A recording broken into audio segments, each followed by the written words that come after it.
Hello everyone, a very happy morning to all of you.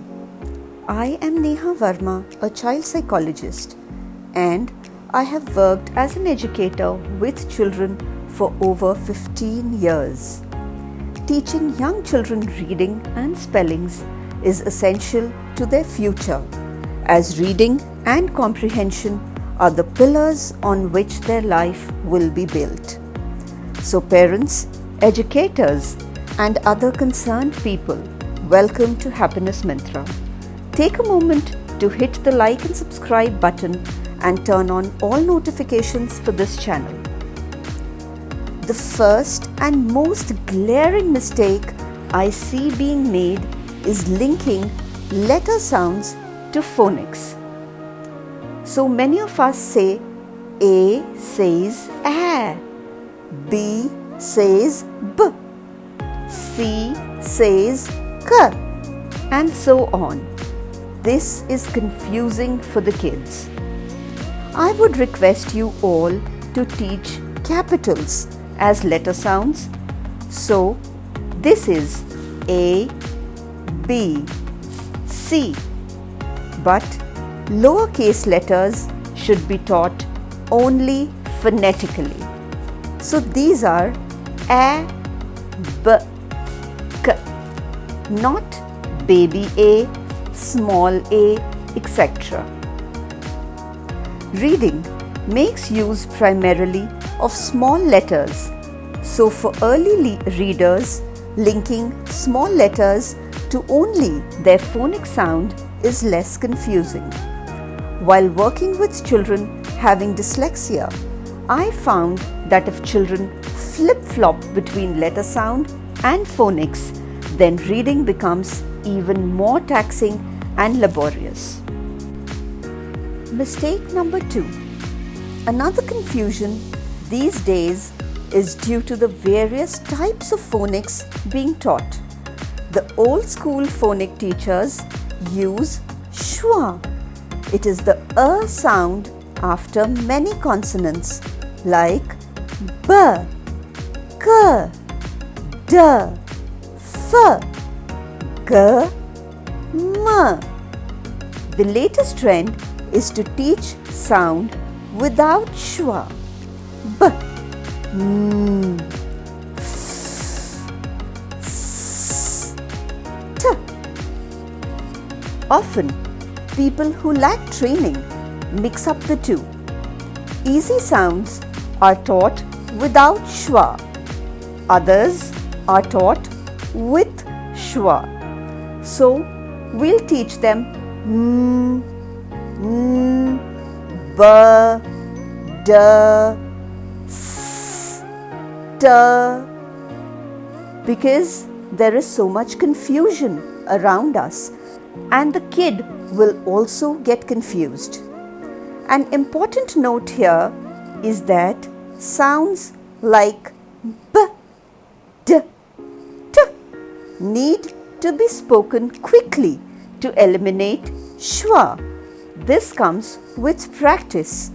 So we don't say b, we say b if we are teaching phonics without schwa. Another interesting thing I found while I did a comparative study of old and new system of phonics was that for children who learn and speak Hindi, the old system works as well as the new one. In fact, most kids find phonics with schwa easier. In Hindi, they learn ma, ta, ra, matar. So, in English, reading ma, a, ta as mat or m, a, t as mat was equally easy. Just remember, stick to one school of thought. Don't confuse yourself or your child. Mistake number 3. Another mistake I've seen people make is teaching sounds in isolation. So, parents will pick up one sound and use various ways to teach it. Tracing, coloring, pasting in it, all geared to reinforcing the sound. Then they'll switch to another one. Also, similar alphabets are avoided. So children are not taught b, d or m together. But due to this, children do not understand visual discrimination. We try to make everything easy and in the process do not allow children to learn naturally. So, even after 10 months, the children have not mastered phonics and we get worried and look around for more ways to teach. Based on research, it has been proven that when children are exposed to multiple letters, they find discriminating between them easier. So, introduce single sounds but switch to multiple sounds early on. Mistake number 4 is to focus only on worksheets and craft activities to teach phonics. Remember, reading is an auditory activity. So, the more a child listens, the easier it is to learn reading. Include verbal activities in your routine. This can begin even before introducing alphabets.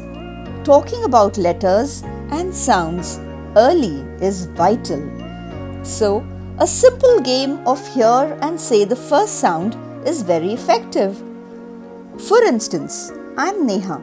So, I ask my students the first sound they hear when I say Neha. So they say N or N or even Ne. Exaggerated stories are effective. For instance, an ant ate an apple and an alligator ate the ant. Children enjoy saying such simple sentences and pick up sound in the process. Mistake number 5. Finally, don't feel pressure and do not pressure your child. All children have their own pace of learning, so don't panic or compare.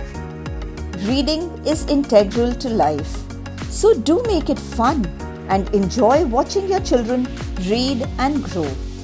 The happiness mantra of the day is a famous line from Dr. Seuss. The more that you read, the more things you will know. The more that you learn, the more places you'll go. I hope this video will help to make teaching phonics to your kids easier and fun. For more such videos, do like, share and subscribe to our channel. Let's create an educated and a better world together. Happy parenting!